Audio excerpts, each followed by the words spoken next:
Welcome to Texas Border Watch, your eyes on the front line for all things border security, immigration, and local policy. I'm Jordan Elder. Miles of shipping containers and razor wire have been lining the Rio Grande for years, but now a state representative in Eagle Pass says it's time to get rid of it. Representative Eddie Morales, who is a Democrat, says all of these measures are outdated and unnecessary at this point. We've shown you how significantly crossings have dropped in that area, but Morales says this actually stemmed from a roadblock city officials faced. Eagle Pass and TxDOT engineers were trying to inspect the international bridge, but they struggled to get to the pillars because of overgrown foliage and all of that wire. Luckily, the fire department helped take them to the pillar by boat so they could still do their work, but Morales said this started a larger conversation. He asked the governor in this letter to start returning Eagle Pass and Shelby Park to the way it used to be. He says there's a balance to be struck between border security and a sense of normalcy for his community.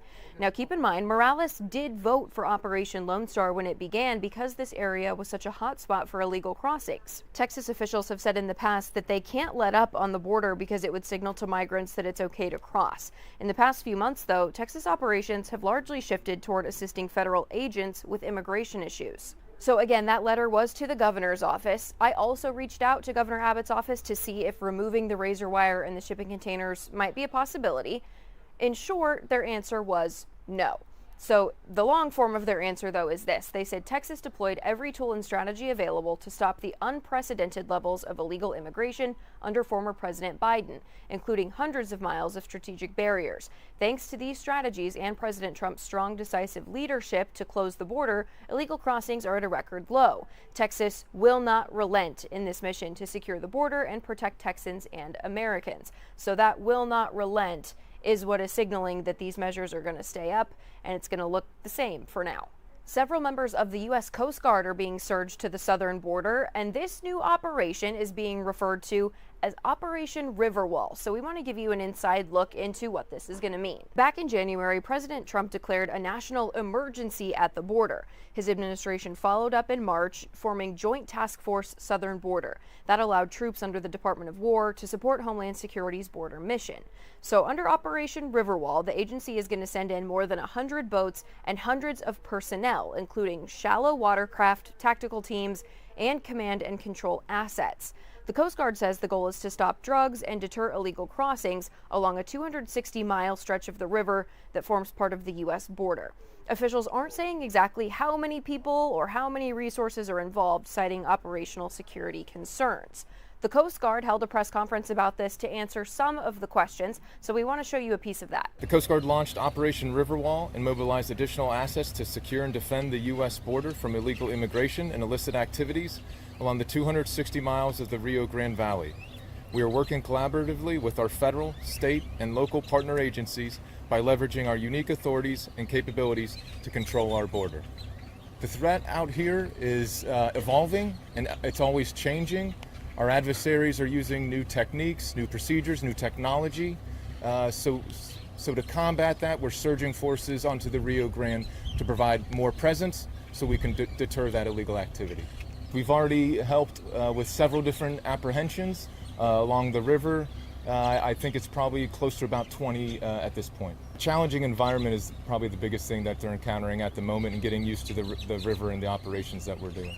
But also in terms of the actual, like the operation itself, yep. In terms of people apprehension. Correct. Yep. So we're conducting standard Coast Guard law enforcement patrols up and down the river, looking for nefarious activity. So if we see an illegal immigrant crossing the river, whether that's on a raft, walking, or swimming, we'll pull them out. If we identify an area that maybe we could see where they already crossed, we'll coordinate with our partners to make sure that we can potentially vector them in for an apprehension. The river is right along the border between U.S. and Mexico, so that's federal waters. So our inherent Title 14 law enforcement authorities allow us to enforce U.S. laws and treaties along the water. So if we see someone crossing the river, that is obviously an illegal crossing into the United States, so that gives us the authority to apprehend them. As for the 20-ish folks that we have apprehended since we've been here, we've worked with our Border Patrol partners to make sure that we detain and apprehend them and make sure that they are taken into custody. You might remember from a couple weeks ago, we actually took you out on the Rio Grande with Border Patrol to show you how airboats and those kinds of operations help along the border. Border Patrol says that watercraft and things like that are crucial when it comes to the overall mission. What is that resource like for your team to be able to have something like that, to be able to deploy immediately if there's something going on the Rio Grande? No, it's absolutely important, and you called it on the airboat. As far as this is very unique to Del Rio sector and some of the sectors downriver where the shallow waters. The only way we're able to navigate these waters is through the use of an airboat, and it's very important because we want to prevent and deter those illegal entries.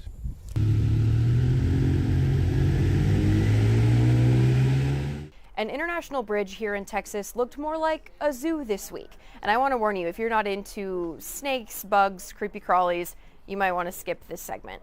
So this picture is from U.S. Customs and Border Protection, and in all of these containers, there are over 160 living reptiles and bug species. This was at the Ansel Duas International Bridge in Texas. They caught a driver that was trying to transport all of these animals into Mexico. It was a silver Toyota truck.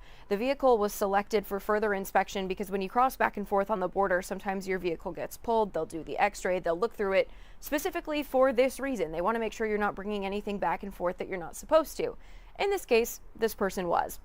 The physical inspection led to the discovery of 163 reptiles and arthropods. So I want to give you an example of just some of the things that were in all of these containers. These are not CBP photos. These are just example photos to show you what all was in there. But again, if you don't like snakes and bugs, you're going to want to look away for this.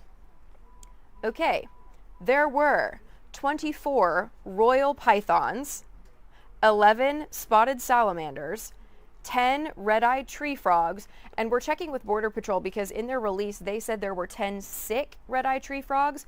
As far as I can tell, and I am not an animal expert, that's not a species, so I'm wondering if the frogs themselves were sick in transport and needed medical attention, so we're checking on that. 10 albino milk snakes, 10 orange milk snakes, and then 10 Mexican black king snakes, along with 4 tarantulas, and several different types of ball pythons. U.S. Fish and Wildlife Service took custody of all of these animals. They are going to oversee what happens to them from there.